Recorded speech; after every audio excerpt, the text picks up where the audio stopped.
On the morning of the 8th of May 1965, a man by the name of Carl Robert Dish, working at Byrd Station in Antarctica, mysteriously disappeared. Search parties were hastily assembled, but could find no trace of him, except for a single set of footprints in the snow.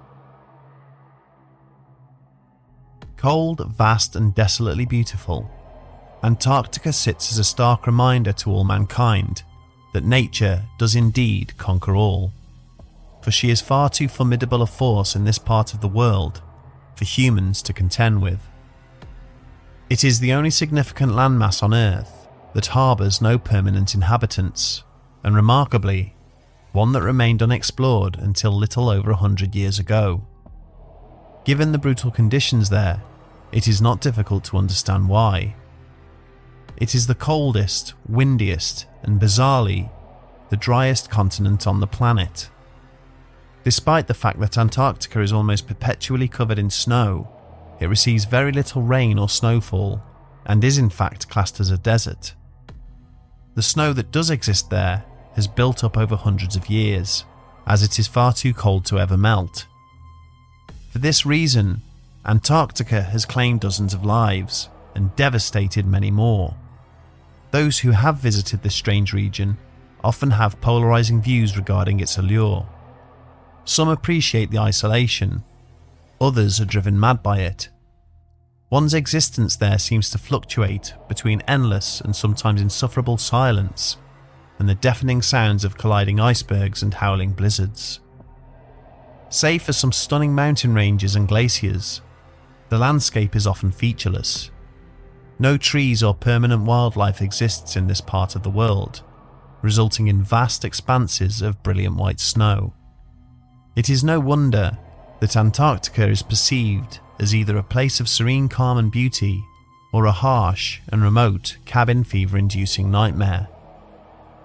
Over the past century, many dark tales have emerged from this unique continent, from infamous disappearances, murders, and even the frenzied killing of pets, to stories regarding pyramids under the ice and the possibility of ancient cities buried beneath the permafrost. It is a place of many mysteries it seems unwilling to surrender. One such haunting tale, which has endured for more than 50 years, occurred on a cold, dark morning back in 1965.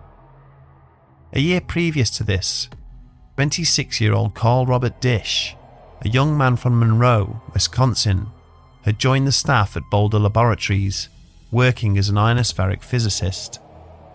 As part of his role, he was asked to join a research team in Antarctica, a daunting prospect to say the least, but he agreed, and soon found himself assigned to Byrd Station, situated almost 600 miles from the geographic South Pole. Over the next 6 months, he would spend most of his time working in the Central Radio Propagation Laboratory, and his job required him to work long hours at the Radio Noise Building, a small hut strategically positioned just over a mile northwest of the main complex. Despite the distance, the two buildings were connected by a handline, a length of rope which helped guide the researchers during harsh weather or when visibility was poor. Dish himself had made this journey dozens of times, so was familiar with the terrain and the navigational processes involved. However, on the morning of the 8th of May 1965, he would set out from the Radio Noise Building for the very last time and walk off into the wilderness, never to be seen again. Dish left the small hut at 9:15 a.m.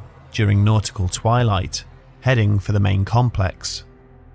The winds were up, but he was fully attired in Antarctic clothing, which in theory would have provided adequate protection from the freezing cold temperatures, which had dropped as low as -44 degrees Fahrenheit. The trek should have taken him no longer than half an hour. Nevertheless, when Dish had still not reached his destination by 10 a.m, his colleagues became sufficiently concerned to assemble a vehicle search party and deploy it along his intended route. They found no sign of him, however. Further investigation revealed a set of footprints over by the Radio Noise Building. These were discovered at 11:30 and began at the bottom of the ladder attached to the hut, but rather than leading south along the Han line as they would have expected, they headed west towards the skiway, a landing area where supplies were flown in. Colleagues followed his trail downwind for a distance of approximately 4 miles towards the southwest corner of the station's outer perimeter, at which point the search party needed to return to base to refuel. At the time, his co-workers noted how his tracks appeared purposeful, with consistent long paces, as opposed to an uncertain, stop-start kind of progression. This suggested that wherever Dish was heading, he was moving with intent, as opposed to the apprehension one might expect if lost or confused. Once the vehicles had been refueled, the team moved back out to the corner of the skiway. Unfortunately, a 3-hour search of the area yielded nothing, as by this time, the heavy gales had blown snow over the rest of the tracks, causing them to disappear. Not only this, but the blustering 30-knot winds had also covered the tracks of the search party, making a safe return extremely difficult. They eventually made it back to base at 6:15 p.m. that evening, and by 7 p.m, an extensive search of the supply line, the emergency Jamesway and fuel dump was undertaken, all to no avail. An hour or so later, his colleagues formed a human chain in order to search the route leading from the base, all the way down to the skiway where his tracks had disappeared.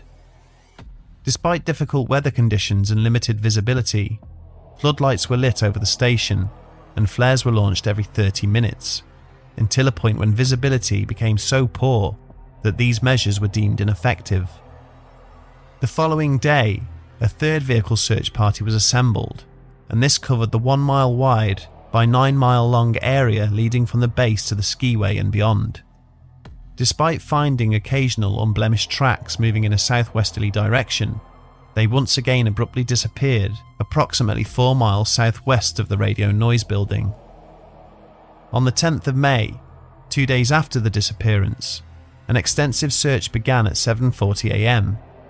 This consisted of an 8-man party, 2 vehicles, a Jamesway, provisions and fuel.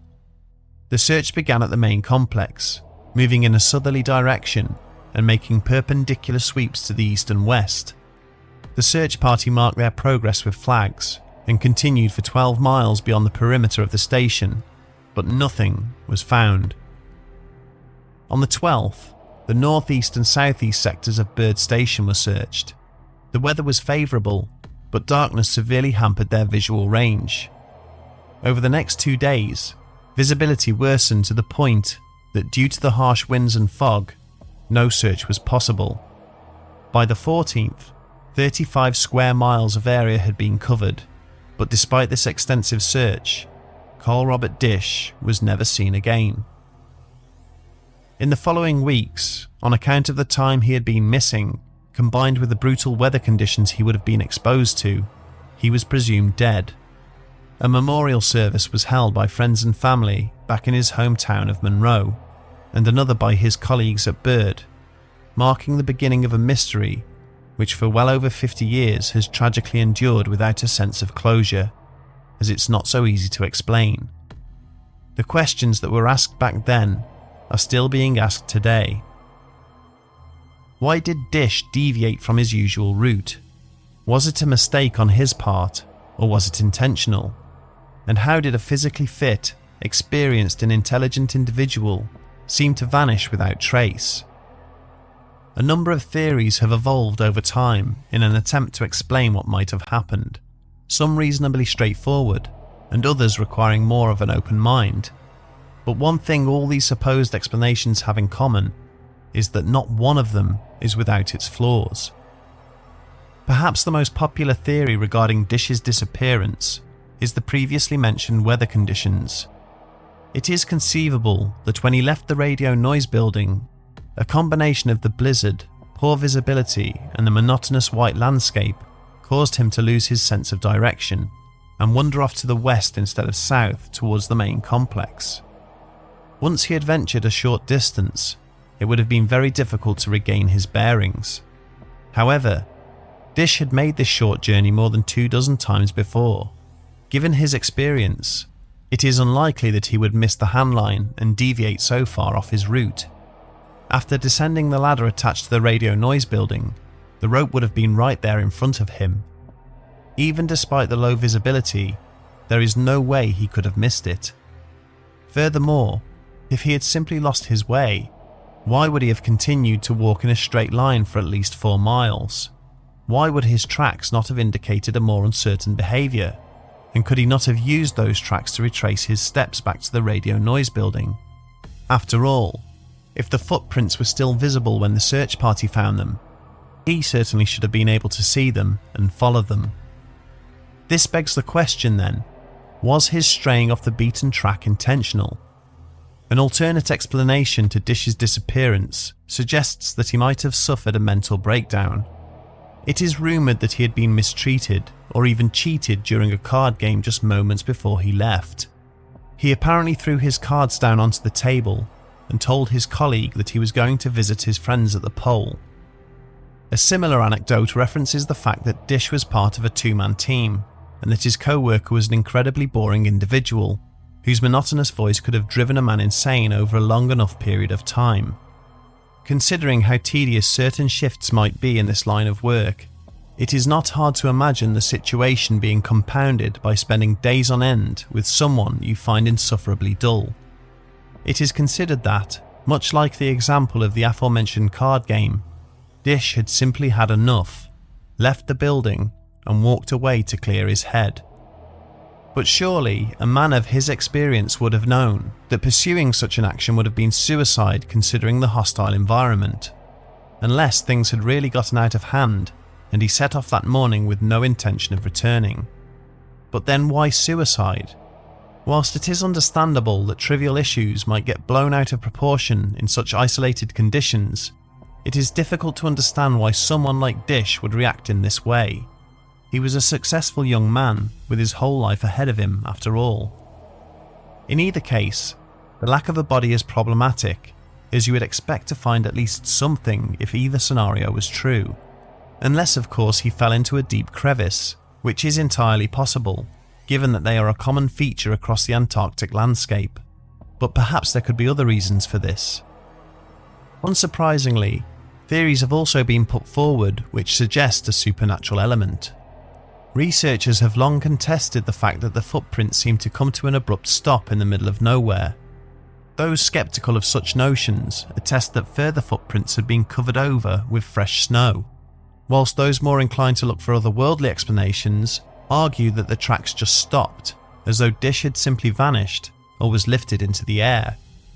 Whilst the former is more plausible, it was allegedly reported by several people involved in the search that unusual lights and noises were seen and heard in the vicinity, both before and after Dish's disappearance, though the source of this activity was never determined. Was he distracted as he exited the radio noise building, and did he follow someone or something that might have caught his attention? Perhaps he saw these unusual lights over the skiway and thought he was looking at an unscheduled supply drop. If this was the case, however, an unscheduled supply drop would have been a big deal, and he surely would have reported this activity before setting off. Furthermore, we could not find any official source regarding reports of this strange phenomena, which leads us to believe these details could be embellishments that have been added over time. Another unusual element to this story is that Gus, Dish's husky, went missing a few days later. It is theorized that he went looking for his master, but this small detail would later become linked to one of the more bizarre explanations surrounding this case. It is claimed that in 1971, a message arrived at a research centre in the Antarctic via the AA2 weather circuit. The author claimed to be none other than Carl Robert Dish, and the communication read, "To the world I am dead. They believe that my body is but a pinpoint, frozen here to the surface of this white continent. I say to you, I, Carl Dish, live. Do not for one moment think that it was a mistake. Everything was planned. They pushed me, tormented me, and bored me with their shallow lives." He went on to say that he had enticed his dog away by using tinned oysters soaked in barbecue sauce, and talked about the intense loneliness he now felt. "The endless singing of the wind almost drives me mad. I begin to long for human companionship. Whilst this is intriguing to say the least, it would be almost impossible for anyone to survive so long in such brutal conditions, especially being as poorly equipped as he had been. As a result, it is generally accepted that this message was a hoax. One final possibility that is rarely considered is that Dish may have defected to the Soviet Union, or at least may have been abducted by them. As far-fetched as this may sound, there is in fact a story regarding a British Royal Navy commander attached to a survey group in Antarctica who disappeared in very similar circumstances during the Cuban Missile Crisis of 1962. It turned out that this man had secretly been working for the Soviets and that they picked him up just before his cover was about to be blown. Dish did go missing during the height of the Cold War after all, and as a specialist in his field, he would have been a valuable and therefore attractive asset to either side. This could also explain the strange lights and weird noises, if indeed those things did occur. The problem with this theory, however, is the locality of Bird Station. It was roughly 400 miles from the nearest coastline, and that is a massive distance to cover during an Antarctic winter. So unless his rescuers or abductors had a secret base nearby, this explanation is also unlikely. Despite the assortment of theories, it seems that not one of them is sufficiently watertight to draw a definite conclusion. What makes this case so intriguing is the contrast between the minimal amount of information available on the disappearance and the vast range of possible explanations put forward, despite none of those explanations standing up to intense scrutiny. Given the evidence, it seems most likely that Carl Robert Dish knowingly committed suicide. A combination of the secluded conditions, dealing with the same individuals day in, day out, the unbearable weather and depressing lack of daylight, may have all conspired together to push this young man over the edge. Antarctica is a strange place, which does strange things to people, and he would not be the first, and certainly not the last person to succumb to its dark gravitas. And even though his colleagues reported that he seemed fine within himself, the unfortunate truth is that some individuals are just too good at hiding how they really feel. Of course, we cannot say that this is what happened with any certainty.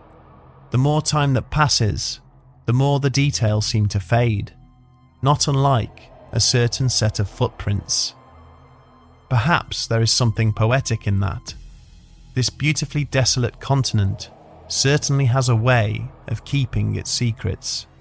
May Carl Robert Dish be at peace, wherever he is.